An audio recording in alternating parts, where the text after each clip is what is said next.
एक तरफ संसद का सत्र चल रहा है जिसमें विरोध प्रदर्शन हो रहे हैं, दूसरे तरफ एक और मुद्दा सुलग रहा है कि क्या भारत के अंदर माइनॉरिटी स्टेटस उन कम्युनिटी को दिया जाना चाहिए, उन धर्म के लोगों को, मजहब के लोगों को दिया जाना चाहिए जिसका पॉपुलेशन 10% से भी ज्यादा हो, कहीं 20-25% से भी ज्यादा हो और किन्हीं किन्हीं राज्यों में तो 50% से भी ज्यादा हो। अगर डिस्ट्रिक्ट वाइज इसके आधार को बनाया जाए तो डिस्ट्रिक्ट में तो 80-85% भी जिसकी जनसंख्या है, क्या उस कम्युनिटी को भी माइनॉरिटी स्टेटस दिया जाना चाहिए?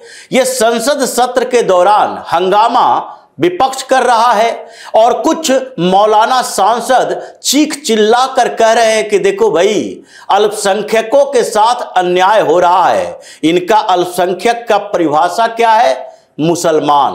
मुसलमान ही केवल अल्पसंख्यक भारत के अंदर है जिसका पॉपुलेशन हिंदुओं से के बाद सबसे ज्यादा है। मतलब जो माइनॉरिटी में मेजॉरिटी है वही चीख चीख कर कह रहा है कि देखो हमारे साथ अन्याय किया जा रहा है और इसी बात की चर्चा हो रही है। सुगबुगाहट तेज है, प्राइवेट बिल आने वाला है। भारतीय जनता पार्टी के कुछ सांसद इस मुद्दे को उठा रहे हैं। लेटर माइनॉरिटी मिनिस्ट्री को भेजा जा रहा है और प्राइवेट बिल लाने की चर्चा हो रही है कि इस मुद्दे पर चर्चा पार्लियामेंट के अंदर भी होनी चाहिए।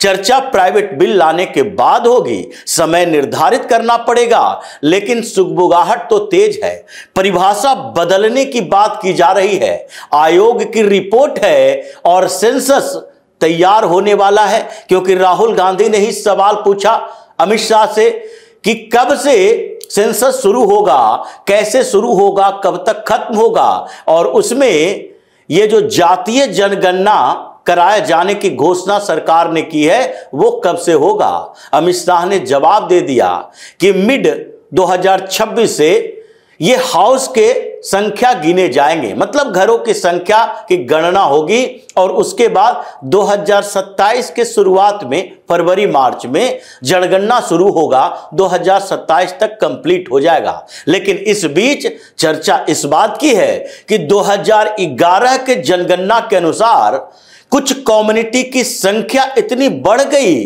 फिर भी उन्हें माइनॉरिटी बोला जाता है, जिसके कारण वो पूरी दुनिया में माइनॉरिटी कार्ड खेलते हैं, परेशान भारत सरकार को करते हैं और छवि देश की खराब करते हैं।